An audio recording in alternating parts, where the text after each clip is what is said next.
Hi friends, stitch number 47 magic chain stitch எப்படி பண்றதுன்னு இப்போ இந்த வீடியோல பார்க்க போறோம்.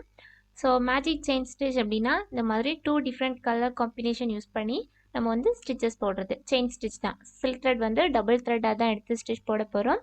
ஸோ ஃபர்ஸ்ட் ஸ்டிச் வந்து ஒரு கலர், அடுத்த ஸ்டிச் இன்னொரு கலர். ஸோ இந்த மாதிரி மாற்றி மாற்றி அல்டர்னேட்டிவ் கலர்ஸ் யூஸ் பண்ணி செயின் ஸ்டிச் போட போகிறோம்.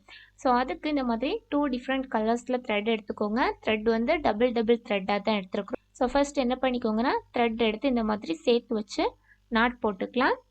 இப்போ இதுதான் நம்ம பண்ணியிருக்கக்கூடிய செயின் ஸ்டிச். இந்த மேஜிக் செயின் ஸ்டிச் தான் எப்படி பண்ணுறதுன்னு பார்க்க போகிறோம். ஸோ ஃபர்ஸ்ட் வந்து ரெட் கலர், அடுத்தது ப்ளூ கலர், அடுத்தது ரெட் கலர், அடுத்தது ப்ளூ கலர், இந்த காம்பினேஷனில் நமக்கு ஸ்டிச் வரணும்.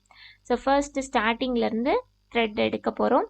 ஸோ ஃபர்ஸ்ட் இந்த மாதிரி த்ரெட் எடுக்கும்போது ஃபர்ஸ்ட் நீங்கள் இப்போ நான் ரெட் கலர் த்ரெட்டை வந்து பிக் பண்ணியிருக்கேன். அதாவது நீங்கள் த்ரெட்டை மேலே எடுக்கும்போது என்ன ஆகும் அப்படின்னா உங்களுக்கு வந்து